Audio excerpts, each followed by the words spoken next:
Well, we've had two back-to-back shootings very recently. Alton Sterling in Baton Rouge, Louisiana, and then we have Philando Castile in Falcon Heights in Minnesota. Both, as I said, shot within the pretty much a 24-hour period.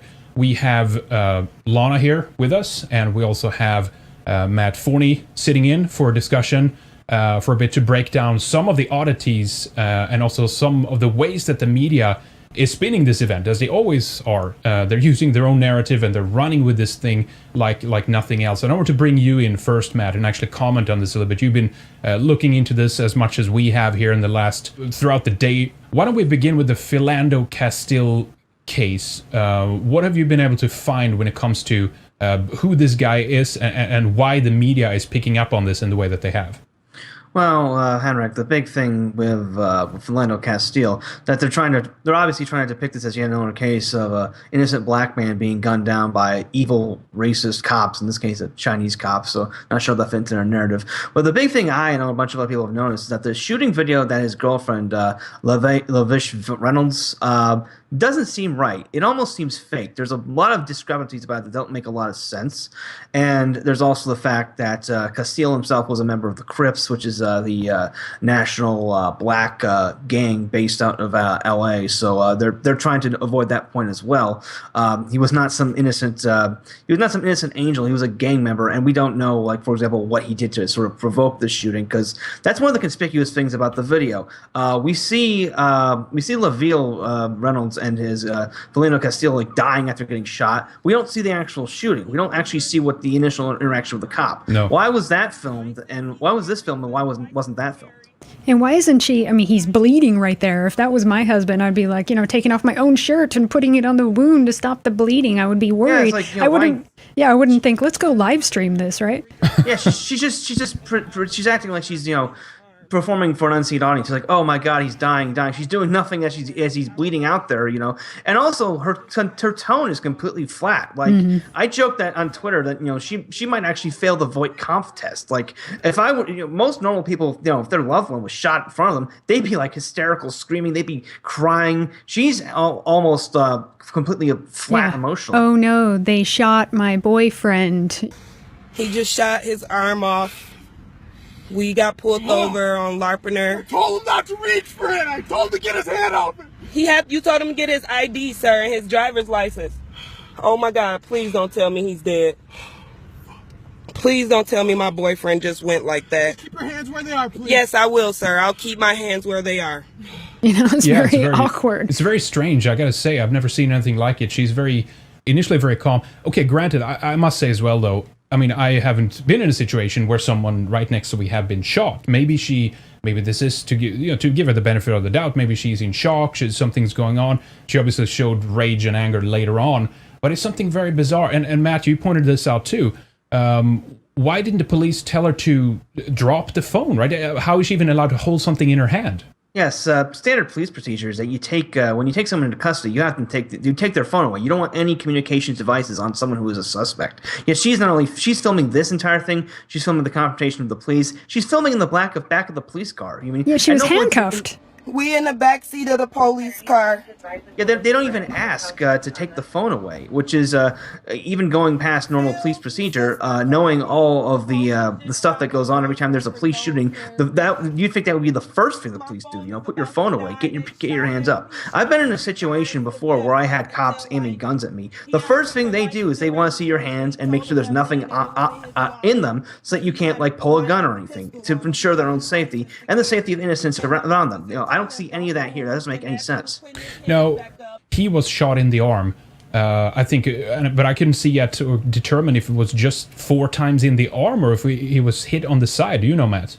Yeah, well, leftists really don't know guns that well. I don't know how experienced either of you two are with guns, but pistols are a really bad weapon if you want to kill someone quickly. Pistols have stopping power, There's nothing that will stop an advancing criminal more than a bullet to the shoulder. But you're not going to die from it that quickly. It would take a few hours at minimum, even if you go into shock, That's something about this shooting that doesn't make any sense.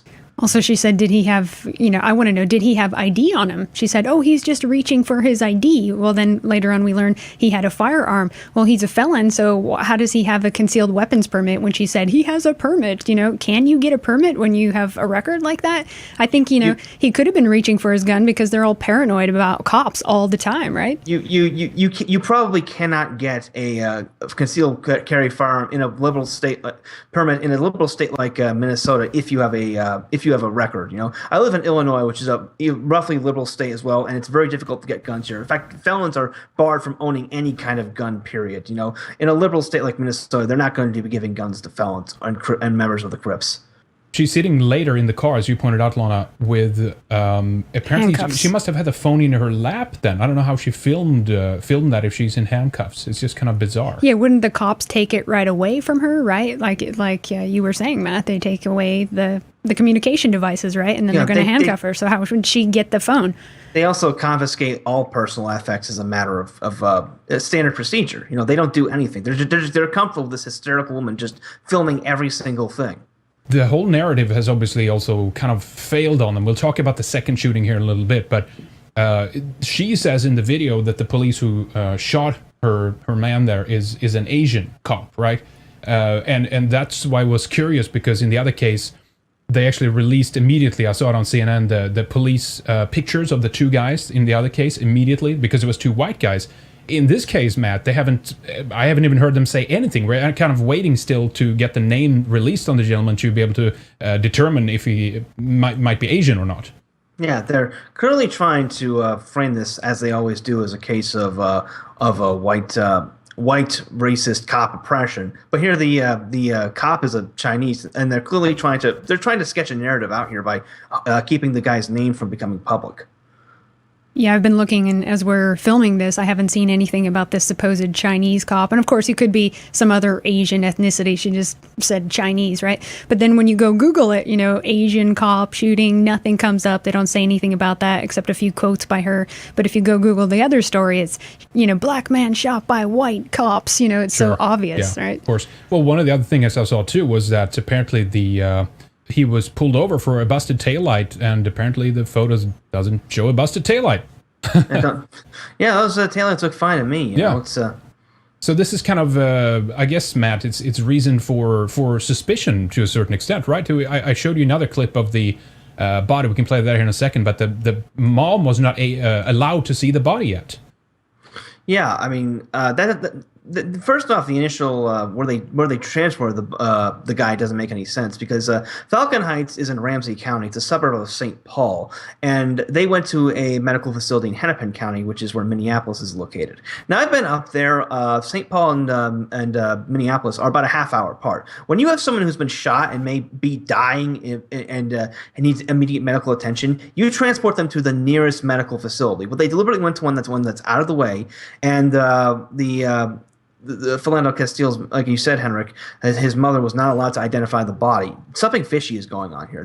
None of this adds up. And my daughter was screaming in the house, and I was like, what's going on? What's wrong with you? The live streaming. And the live stream was going on. I personally didn't see it, and we rolled up on the incident, and we couldn't get to her to talk to her. We were stopped by the police, and I asked them where was my son at. I didn't want to talk to anyone. I just wanted to know where my son was, because I didn't want my son to die alone.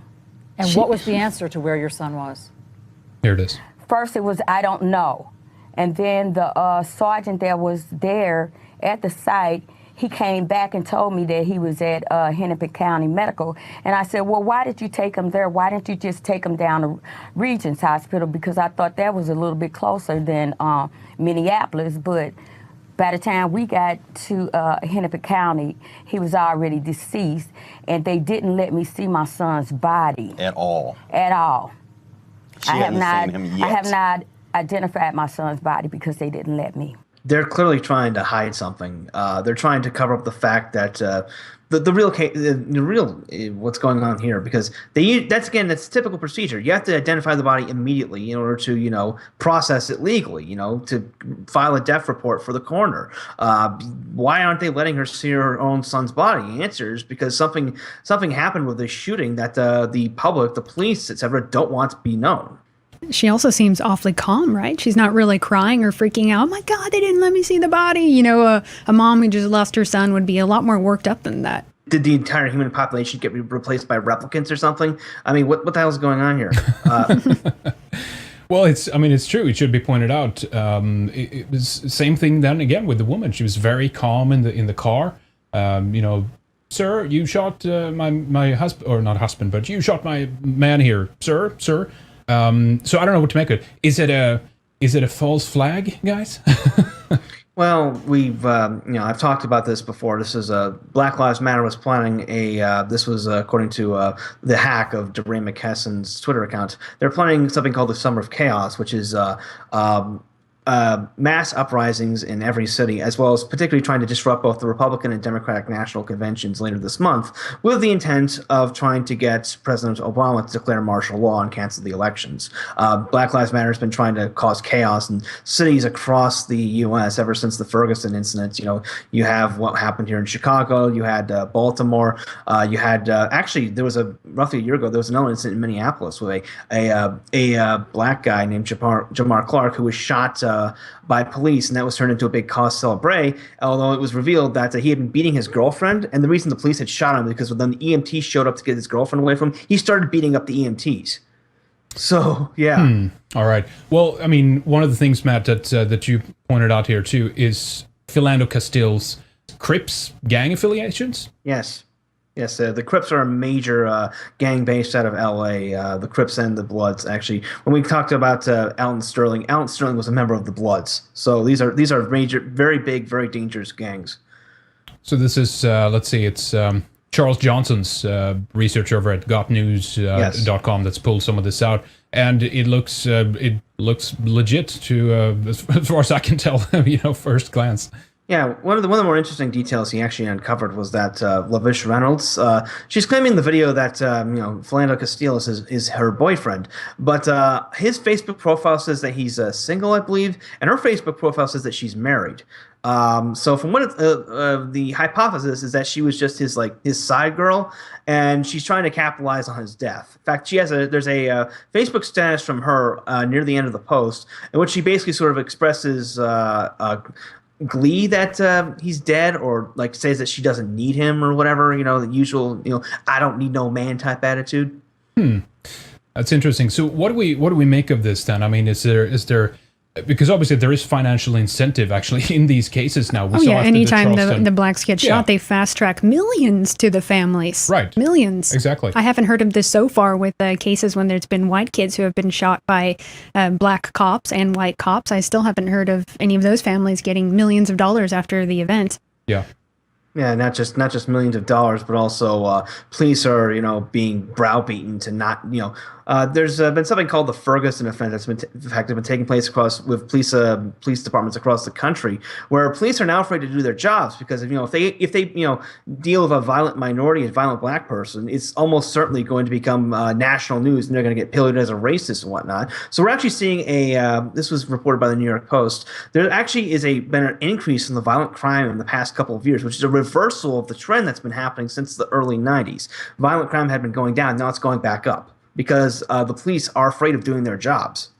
Yeah, that's a very important and plus point. The media is just ramping up all this white hatred all the time, right? Well, I think it's getting a lot of the blacks worked up. They're getting paranoid. They're getting more violent. The media is a lot. Well, that's my main point here. The media must be held responsible because, as you guys are talking about this here, they are selectively bringing out just certain stories and just focusing on them because of their racial narrative. They are trying to portray a picture that basically police is just a white supremacy machine that is only turned on black people, basically, right? Yeah. There's plenty that have, blamed this Asian police officer for basically being, they have assumed that he's white already. But you had some of those stories, actually. There was just one recently.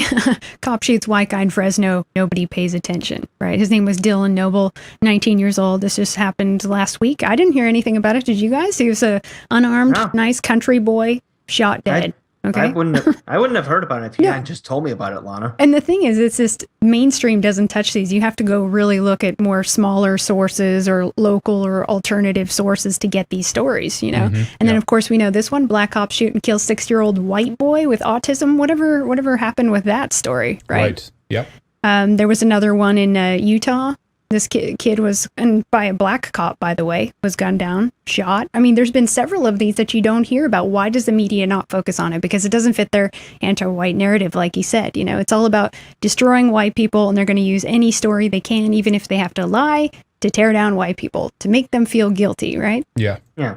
Well, if this was just about cop violence, they'd report on all the shootings, not just the ones involving white cops and black men.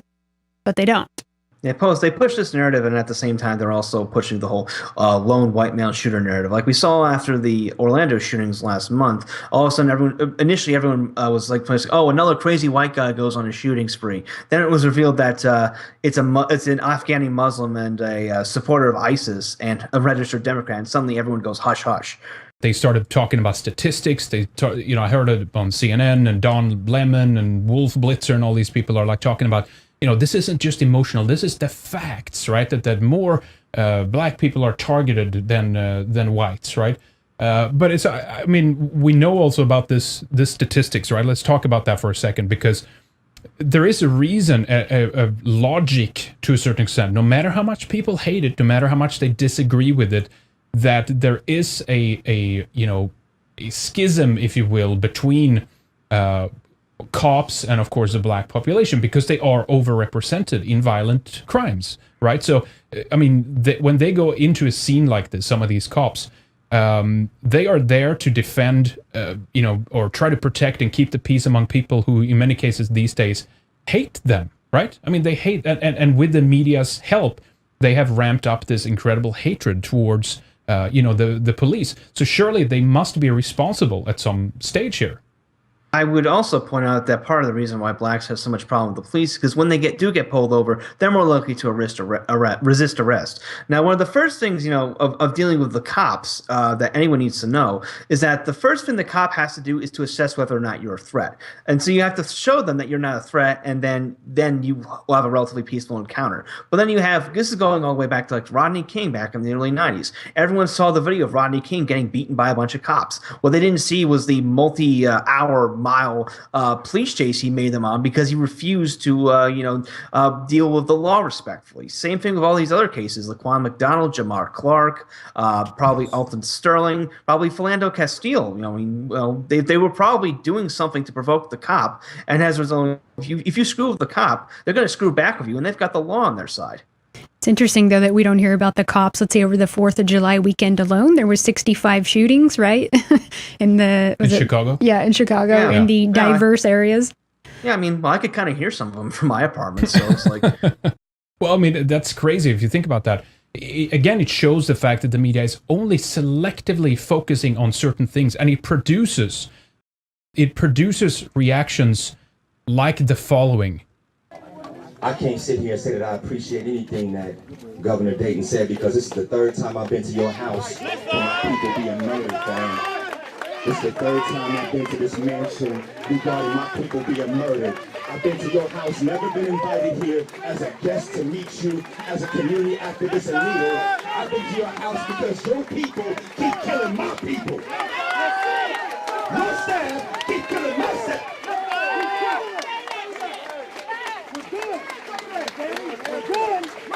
You keep telling us you're going to do something. I sat at the table with you.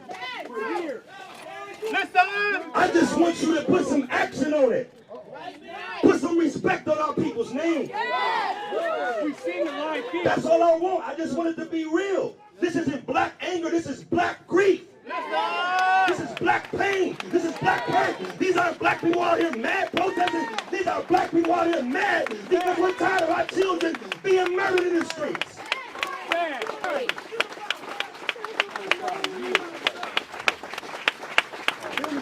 Right. So, point is, wow. He's obviously angry here and upset. But again, this was an Asian cop that shot this guy, and they assume that it's white people's fault. The whole police force is a white supremacy machine that's out there to target blacks. I pin the blame solely on the media here, to be honest. They're trying to push a narrative of anti-white hatred, and when the facts don't fit the narrative, they'll fit it. Like, for example, 4 years ago, we saw with the Trayvon Martin, the George Zimmerman shooting. George Zimmerman's Hispanic, so they decide to invent this racial category of he's a white Hispanic to try and pin it on white people. Right. Yep. True. I've been trying to figure out, of course, what happened before the video begins. This is a point you brought up early, which is important, Matt. But we are in a position now where basically anybody in the media or anybody else is not allowed to question the woman in the car and her testimony, because she is seen as a victim here, and in our culture, the victim is always in the right. Right? I mean, you're not allowed to ask, well, wait a minute, like, are you lying? Are you telling the full truth? What happened before, the cop shot? Because we don't know that. She just goes straight out to Facebook and starts live streaming at that point, but we simply don't know. Maybe he was reaching for a gun. Maybe he was afraid he was going to get shot and he was going to try to take care of the situation. We don't know. What do you think, Matt? Or maybe he was just straight up resisting arrest. It's like we've got a case of, we haven't, like I said, we haven't seen what was going on beforehand. And, realistically, when you look at it like this, I mean, the left paints this narrative of police being like these bloodthirsty killers who just want to shoot people for fun. And you do have some sociopaths in an environment like that. But the vast majority of cops, they just want to go home to their families, have a shift in without incident. And most people don't they don't want to pull a gun and shoot people. I really sincerely doubt that this cop decided to shoot Philando Castile as part of a routine traffic stop. At most, you write a ticket for him. He was almost certainly trying to do something to provoke the cop, or maybe try to flee. And we're not seeing this because it would completely interrupt the victim narrative. Of this poor woman who's lost her boyfriend, the love of her life, and evil white racist police brutality. That notorious bastion of right-wing Republican racism known as Minnesota. Now, one more thing I just want to mention here is about the kind of climate we're in right now too with Twitter, right? That there is like a court, if you will, of Twitter that immediately judges these people, whether or not the fact that they are guilty or not. There's an immediate, it's this need for instant gratification, basically, of us saying we want to see people hang in the trees right now, right? Otherwise, we'll burn down some city, we'll protest, we'll do all these things. There's like no time that these authorities are allowed for investigations and trying to find out what the hell happened. Before that, it's been used politically. Everyone knows what's going on, right? Yeah. And one of the more dangerous aspects of it, we're actually seeing politicians take this mentality now. Like a couple of weeks ago when the Democrats in the House of Representatives were doing the little sit-in on gun control, we actually had, I think it was Jerry Nadler, a Democrat from New York, saying that, we shouldn't let the rule of law get in the way of due process, get in the way of stopping mass shooters. They're saying, like, let's throw out the rule of law. Let's throw out Western jurisprudence that has been existing for centuries, and just go back to reacting on emotion and lynch mobs against anyone we think is guilty of something. Yeah, that's right. The reality is, too, there's far more whites killed by the U.S. police. It's just the fact, But just because the news doesn't cover it doesn't mean that it doesn't happen. Remember the guy sitting there on CNN? What's his name again? Don Lemon or something? Yeah, Don Lemon. He was just like, it doesn't. Whites never get killed. Tell me when it ever happens. And we're like, it's because you don't report it doesn't mean it didn't happen. You guys never report it. Yeah. Exactly. Well, and that needs to be pointed out, the fact that they are living in such a small insular environment, these elitists and these media pundits, that they think whatever is brought to their attention by the editor and the scriptwriter and those who basically decide what stories ends up on CNN, that's the only reality that they see. And this is my point. Everyone, including many of the black people out there, are going to believe that, oh my God, these are all the cases that are happening out there. This is the only thing that's happening. Again, it's a huge machine that's there basically to attack, black people. And if you were to look at the mainstream media, of course you would get that perception, right? Yeah. I mean, I can point out on Twitter, for example, that blacks, commit violent crime at much higher rates than whites, and I'll have a bunch of black people yelling, but yeah, y'all be shooting up, what schools and stuff, even though, school shootings and mass shootings are actually they're a very small part of overall violent crimes. Just the media focuses on them constantly. They don't focus on the constant grind of, like, here in Chicago on the South Side, black gang members shooting each other every day, or illegal alien Mexican gangs getting involved, etc. Just this constant drum drumbeat of, whites are the problem, whites are the problem, whites are the problem, and it's completely shaped a large section of the population is now antagonistic towards whites based on a completely false narrative. And we're actually starting to see this result in more violence against whites and what the Summer of Chaos thing that Black Lives Matter has planned. And also antagonism and violence, obviously, against police officers. I can understand that they are paranoid and scared when they go out on site in many of these cases and reports. Yeah, we don't know what they're dealing with when they go in the ghetto. No. We don't know what they have to deal with every day. And the fact is, there's good cops, there's bad cops, there's clean and dirty cops, there's neutral cops. You can't judge them all the same in every situation the same. And the fact is, we're not privy to the entire story. Well, how about that, they have that, like, no, not all Muslims. How about, like, not all cops, right? Yeah, exactly. Well, take a look at this video, guys, too, because this is indicative of what's going on after. This is actually after Alton Sterling, the other case here in Baton Rouge.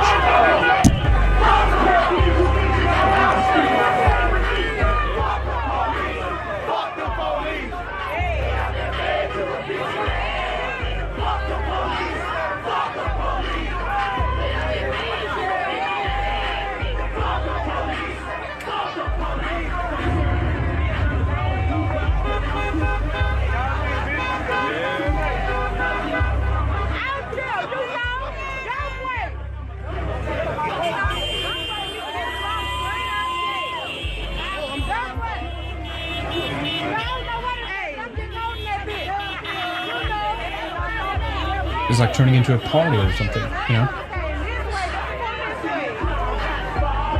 Every time you have someone, this is sort of a block party, folks. Bring out the barbecue. It's just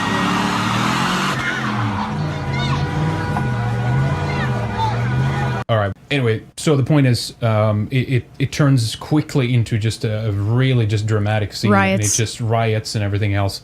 So I guess this is what we're to expect of what's to come. What else, Matt, would you say about the other case of Alton Sterling? Like I said, he was a member of the Bloods. You had that spectacle of his baby mama, I guess, and his son giving that speech where he breaks down into tears and is like, and she's like, "Well, my sons will have to grow up without their father." They neglect to mention that Alton Sterling was a deadbeat dad who owed $25,000 in child support. That's a ton of money that he wasn't paying to help raise his kids. And there's also the fact that he's a child molester. He was on the sex offender registry. His crime was, according to the Louisiana Civil Code, Criminal Code, carnal knowledge of a juvenile, which is I actually looked up the specific statute. That's the crime you get when you have sex with someone who's between, I think, 12 and 17. So the guy's a child molester, a chomo. He's owes tons of back child support, and he's a member of the Bloods, and they're treating it like, oh, he was just selling CDs. He was a good boy, didn't do nothing wrong. He was just trying to get his life together, man. He was just trying to get his life together. If the media was, if they were picking apart this story in the same way that they were picking apart other stories, with, for example, how they analyze one symbol that Donald Trump has in one of his tweets and hyper-analyzing that for hours on end to see what is really going on. If they just did some peripheral studying of this, they could balance this picture pretty damn quick. Of course, it doesn't mean that it's justified that someone is shot dead or whatever, but it's indicative of the fact that, again, the media is trying to make many of these people into saints because it fits the narrative. Yeah, they're saints. And then if two white cops happen to shoot someone, then the whole entire white race in America is guilty for it and has contributed to his death, right? Yeah, and also these same people are agitating for gun control. Well, guess what? When you take guns out of the hands of ordinary citizens, you make them reliant on the police. The same police that you're complaining are committing brutality and shooting random black people for the hell of it. You're empowering the very people that you despise and claim are waging a war against you. Where's the logic? Where's the logic in that? Then there's the other issue of money, as we said before, but it's actually turned out there was a GoFundMe campaign. They've raised already in one day, in 24 hours, $500,000 to Alton Sterling. Pretty good. The Alton Sterling Family Scholarship. Yep.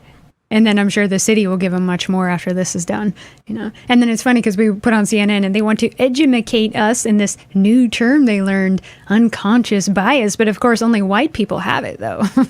Of course, absolutely. It's like bias comes from seeing patterns from experience. It's there for survival purposes. Well, let's go back. Shit. We're noticing stuff. But what's at the root of that, Matt? Do you think? I mean, it's obviously more or less a Marxist guard. It's like the Soviet Union now in terms of pushing narratives in America and the American media, right? You've got that, and you've also got the fact that in many places the gangs actually own the government here. The way the Chicago political system is set up, the aldermen are in bed with the gangs, both the black gangs and the Mexican gangs. They're receiving kickbacks from each other, and you've got on the other end now with Black Lives Matter getting involved. They're trying to effectively Rahm Emanuel, for all of his problems, is in many ways the last wall between the original Democratic machine and letting Black Lives Matter and the far left take over. He goes, and we're going to get a super progressive mayor who's going to completely throw the jails open and let the Dindus run wild. It's a really corrupt system, and I halfway joke and say the only thing that could solve it would be martial law, because the city, the state are institutionally corrupt. How possibly can you solve an issue like this in America when there's such incredible diversity? There's so many different groups, and every group is rooting for their own. They think that the system is out to get them. To me, it seems almost impossible to try to remedy this in some way. The only solution I would see if they had their own communities and if they hence also had their own police force and their own people there, then at that stage they couldn't be accused of this kind of white supremacy that they are today, right? Yeah, I mean, ironically, Chicago was actually founded on this principle. Mayor Richard Daley, who was mayor from the 50s to the 70s, there was an unofficial segregation where blacks were on the south side, whites were on the north side, and you've got Latinos on the west side, and everyone likes to stay in their little corner. And it worked out relatively well then. The problem was that the left kept meddling and trying to force groups to interact with each other. When you force people together like this and don't let them separate into their own communities where they'd rather be, you get chaos, you get death, you get friction. It's an inevitable reaction. It's interesting to note, too, that in Minnesota, this was the first ever officer-involved shooting in the area for over 30 years. Minnesota's always been very peaceful, right? A lot of your stock there, a lot of Swedes settled in that area. But now they actually have more increased crime also with all the Somali refugees that have come in there. They have a lot of violence, they have a lot of gangs and rape and a lot of horrible things happening up there now. And they also have Somalis being recruited to join ISIS from Minnesota, so you've got that as well. Yeah, and you have people in the government paying them money to try to keep them out from joining those kinds of groups. So it's effectively like a bribe, will give us money and then we won't bomb you. Yeah, exactly. Nice city you got there, white man. Would be ashamed if something would happen to it. What do you guys think this will be turned into? How the media will continue to use this? What's next in this? Are we going to see massive protests? Let's begin with you, Matt. What do you think this is going to lead to? They're clearly trying to build up towards massive protests and massive chaos. I mean, like I said, we've got the Republican and Democratic conventions. The Republican convention is barely a week away. They're going to try and turn this into a huge civil rights thing and basically try to intimidate police departments and local municipal governments into backing down from punishing criminals and creating more chaos, allowing black criminality, minority criminality to go unchecked. It's only going to get worse. The crime rate's only going to get up. They're going to try and milk this for as much violence and chaos as they can. What do you think, Lana? Well, essentially, they're going to be making blacks untouchable. No matter what they do, you can't say anything. You can't arrest them. They're innocent because racism, right? So this will now be something where they're going to pick on whites. They'll be arresting more whites, going after more whites, talking about white supremacy. Of course, they're going to be doing that. Yeah, there was actually a specific incident. After stop and frisk was entered in New York City, cops would actually continue to pull over black criminals, and they actually respond, "Oh, you can't do nothing to me, white boy. The government protects me now." That's just going to happen. Yeah, we saw Van Jones on CNN too. He's talking about this all the time. It's almost like he's describing that basically you can do whatever you want, right? That's what the legal proceeding should be. You should be able to do whatever you want, and if a cop stops you, it's always, of course, because you're black, right? And you should be able to do whatever you want, pretty much. In the other case too, the Alton Sterling case, then it seems to have been you know, the fact that he actually were selling pirated DVDs or whatever. He was known obviously before to the police and to the cops. And I still don't know what they pulled out of his pocket, but it was shown in one of the second videos, which was kind of gruesome. But it's kind of a weird altercation that they're so close to him and shooting him so close. But they did pull something out of his pocket, which could have been a weapon. I don't know if you saw that, Matt. Yeah, I saw that. That's a big no when you're dealing with cops. Because they usually expect that it will be a weapon. You don't want to. The fact that he did this is I have no clue what's going on there. All right. Well, thank you so much for joining us, Matt Forney. MattForney.com is a website. Yeah, Henrik Lana, thanks for having me on.